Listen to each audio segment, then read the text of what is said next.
रातों रात हो जाएं इतने गोरे कि दुनिया देखती रह जाएगी।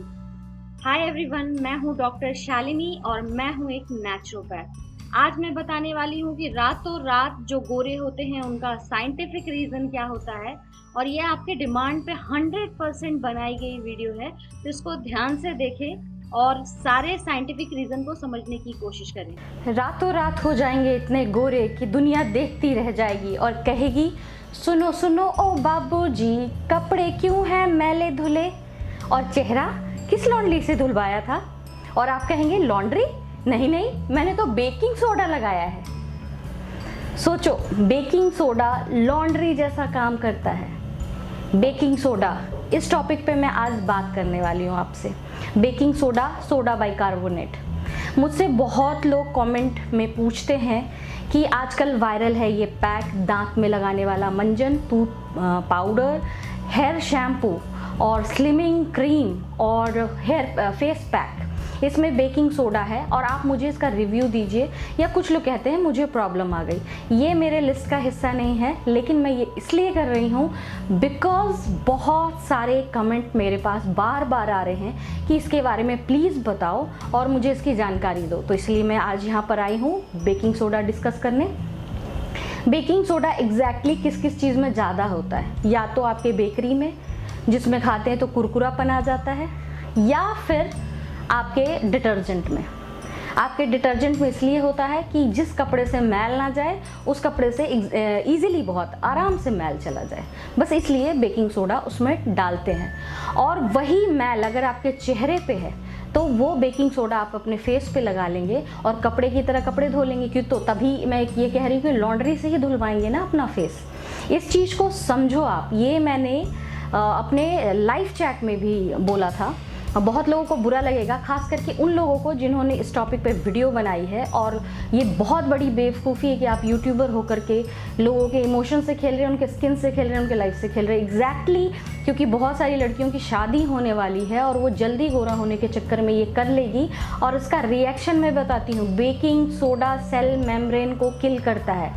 ये बहुत इजी टेक्नोलॉजी है, बहुत सिंपल साइंटिफिक रीज़न है इसका कि टिश्यू जो होती है उसके अंदर सेल है, उसके अंदर मेम्ब्रेन है। आप लोगों में से बहुत लोग साइंस साइड स्टूडेंट होंगे, उनको ये बात पता होगी कि मेम्ब्रेन बहुत ज़्यादा डेलिकेट चीज़ होती है।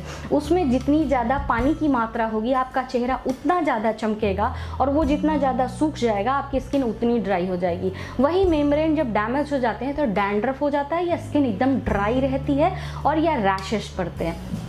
आपका सेल मेम्ब्रेन का वाटर अब्जॉर्ब कर लेगा बेकिंग सोडा। तो इट मे बी जब आप अप्लाई करें तो वो बहुत अच्छा रिजल्ट दे दे, बिकॉज वो डिटर्जेंट है ना।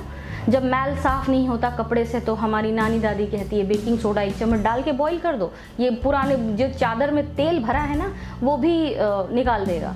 तो वही चीज़ है, वो मैल निकाल देगा। आप उस समय तो ब्राइट हो जाओगे, 10 मिनट के बाद धीरे धीरे 1 घंटा होते होते कालापन स्टार्ट होगा, चेहरा तो पहले ही रेड हो जाएगा, और वो जो रैशेस होगी वो शायद ही आपके 2 महीने से पहले जाए, बहुत मुश्किल से ठीक होगी। तो ये मजाक मत करिए अपने चेहरे से कि अचानक से आपको सफ़ेद होना। देखो, मैंने बेकिंग सोडा तो नहीं लगाया, ऐसा पॉसिबल नहीं है। बेकिंग सोडा खाने के लिए ठीक है, और वो भी किसी रीज़न में कि अगर आपको एसिडिटी हो गई, आप गर्म पानी लो, उसमें नींबू निचोड़ो, उसमें बेकिंग सोडा डालो, तो फ्रूट सॉल्ट की ज़रूरत नहीं है, वैसे भी गैस ठीक हो जाएगा। या बेकिंग सोडा बहुत ज़्यादा यूज़ होता है आपके स्टोन प्रोसेस में, क्योंकि वो कैल्शियम के बाउंड को तोड़ता है। अब ऐसे में आप दंत मंजन बनाएंगे तो क्या होगा, जैसे ही दांत पे रगड़ेंगे दांत टूट जाएगी। और ये जीता जागता एग्जाम्पल मैं हूँ। मुझे उस समय उतनी नॉलेज नहीं थी, मेरा बेटा बहुत छोटा था, 1-2 महीने का। प्रेगनेंसी के बाद दांत पीले हो गए आयरन की दवा खाते खाते, और मैंने इंटरनेट पे ब्लॉग में देखा कि बेकिंग सोडा से दांत साफ हो जाते हैं। मैंने 1 बार उंगली में लिया, 2 बार ऐसे रगड़ा होगा, तीसरी बार मिरर में देखा, दांत क्रैक हो गए। मेरे अब तक क्रैक हैं आगे के दांत। वो किस लिए हुआ उस टाइम तो नहीं समझ में आया, लेकिन आज मैं जानती हूँ बेकिंग सोडा कैल्शियम को तोड़ता है। और जो चीज़ कैल्शियम को तोड़ती है, जो मेम्ब्रेन को डिस्ट्रॉय करती है, वो आपको खूबसूरत कैसे बना सकती है। शैम्पू में डालोगे तो मैल भले छट जाएंगे, अगर एक्स्ट्रा ऑयली हेयर है तो बाल आपके ऑयल उतर जाएंगे, लेकिन हेयर को डैमेज भी कर देगा। तो कोई भी चीज़ ऐसी जो आपके पेंट्री में रखिए, ज़रूरी नहीं है कि हर एक चीज़ आपके ब्यूटी का हिस्सा हो। जो लोग ये भी दावा, कुछ लोगों ने क्वेश्चन पूछा इससे स्लिम हो सकते, बेकिंग सोडा से स्लिम नहीं हो सकते, किसने बता दिया आपको? मुझे आई डोंट नो, मैंने ऐसी कोई वीडियो देखी नहीं है, लेकिन जिसने भी डाली है क्रीम में मिलाकर बेकिंग सोडा लगा लेने से सेल्यूलाइट चली जाती है। किस अक्लमंद ने बताया ये? क्योंकि बेकिंग सोडा आप लगाओगे 5 मिनट होते तो स्किन बर्न होने लगेगी, सेल्यूलाइट तक जाएगा कहाँ? सेल्यूलाइट तो एक स्किन के लेयर के नीचे के फैट को कहते हैं, वहाँ तक वो पहुँचेगा ही नहीं। अगर आप उसके ऊपर से रैपिंग कर रहे हैं, कुछ ऐसा कर रहे हैं, जब आप उतारोगे ना स्किन इतनी डैमेज हो चुकी होगी, आप सेकेंड टाइम कहाँ लगाएंगे कि 1 महीना तक लगातार लगाने पर सेल्यूलाइट चला जाएगा, स्किन ही नहीं रहेगी। अगर 1 महीने लगातार बेकिंग सोडा लगाएंगे, छाले पड़ जाएंगे, वो छाले के हटा दो तो अंदर सेल्यूलाइट, हाथ से खींच के निकाल लेना फैट। मतलब ये मजाक जो कर रहे हैं दूसरे यूट्यूबर, मुझे किसी के खिलाफ नहीं बोलना है, लेकिन ये सीरियसली मैं लाइव चैट में भी गुस्सा हो रही थी, मत करो ये, क्योंकि बहुत भरोसे से देखते हैं। यूट्यूब एक मजाक बन के रह जाएगी, हर वीडियो मजाक बन के रह जाएगा जो भी कर रहे हैं। क्योंकि मैं दूसरे की वीडियोस बहुत कम देखती हूँ, मेरे पास जो आता है ये वायरल है, इसके बारे में समझा दो, इसके बारे में समझा दो। 2-3 लोगों ने लिंक शेयर किया, मैंने देखा। बेकिंग सोडा, एक और क्वेश्चन का जवाब दो, चारकोल में बेकिंग सोडा मिला के पैक लगा सकते हैं? बिल्कुल नहीं। बेकिंग सोडा एक तो लगाना ही नहीं चाहिए। चारकोल अपने आप में बहुत खारा चीज़ है, बहुत ही हार्श होता है स्किन के लिए, बहुत ही कम यूज़ कीजिए। मैं उस पैक में देख रही थी 1 टेबलस्पून चारकोल मिलाया था, ऐसा पॉसिबल नहीं है। 1/4 टीस्पून अगर आप 1 टेबलस्पून या 2 टेबलस्पून मिक्सचर में मिलाते हैं तब तो ठीक है, लेकिन अगर डायरेक्ट उतना चारकोल डाल दोगे, चारकोल बहुत एसिडिक चीज़ होती है, एब्जॉर्बेंट पावर चारकोल के अंदर भी बहुत ज़्यादा होती है। तो अगर ऐसी चीज़ आप डालोगे, उस पर से बेकिंग सोडा डाल दिया, अब स्किन पे लगाओ। जिन्होंने ये एक्सपीरियंस लिया है प्लीज़ नीचे कमेंट बॉक्स में शेयर कीजिए, क्या गत बनती है स्किन की, आपको भी पता होगा। क्योंकि मैं हवा में बात नहीं कर रही हूँ। जिन का मैं सबसे रिक्वेस्ट करूँगी, जिन ने बेकिंग सोडा यूज़ किया, अगर आपको अच्छा रिजल्ट मिला तो भी लिखो, और बुरा मिला है तो भी लिखो, और नहीं किया है तो भी क्वेश्चन है जो वो पूछो, क्योंकि ये बहुत वायरल है और मुझे पता नहीं था कि वायरल है। जब लिंक शेयर होने लगी कि ये बताओ ये क्या है और ऐसा है वैसा है, तो मैं बता रही हूँ। गलती से भी किसी भी ब्यूटी प्रोडक्ट में आप बेकिंग सोडा का यूज़ मत कीजिए, रातों रात गोरे हो जाएंगे। फिर उसके बाद जो होगा ना, वो 4-5 महीने का हिसाब है। वो होगा जो मून लाइट के टैनिंग से होता है। सनलाइट का जो टैनिंग होता है उसको हटाने में 10 डेज लगते हैं, 1 वीक टू 10 डेज में सनलाइट की टैनिंग हट जाती है। बट जब चांदनी रात की रोशनी पानी पे पड़ती है और उससे रिफ्लेक्ट होकर आपके चेहरे पे पड़ती है, वो टैनिंग 1-2 साल से पहले नहीं जाती है, वो इस ढंग से आपके स्किन को डैमेज करता है। तो वो चीज़ बेकिंग सोडा करता है, वो आपकी 3-4 महीने बहुत मेहनत लगेगा, और वो ब्लैकनेस, क्योंकि मेम्ब्रेन डेली पल्पी नहीं हो सकती, मेम्ब्रेन की झिल्लियाँ ठीक नहीं हो सकती।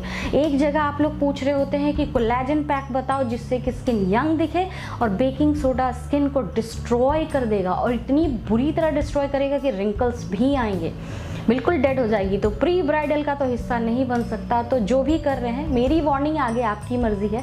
मुझसे पूछा, मेरे लिस्ट का हिस्सा नहीं है, मुझसे पूछा इसीलिए मैं बता रही हूँ। और मुझे बहुत आश्चर्य लगा, मुझे नहीं पता, मैं सिर्फ जानती थी कि टूथ पाउडर में लोग एडवाइस करते हैं, तो मैंने उस पाउडर में मना कर दिया था कि बेकिंग सोडा मत मिलाना, क्योंकि पर्सनली मेरा दांत टूट गया।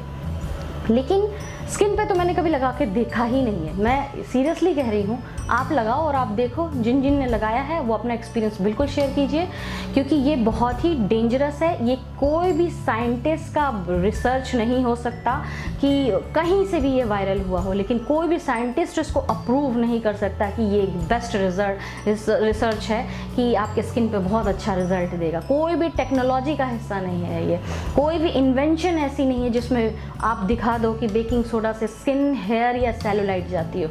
तो बिना मतलब का कोई भी किचन से एक सामान उठाए और लोगों के दिल से खेलना शुरू कर दे, उनके शरीर से खेलना शुरू कर दे, ये मत करो।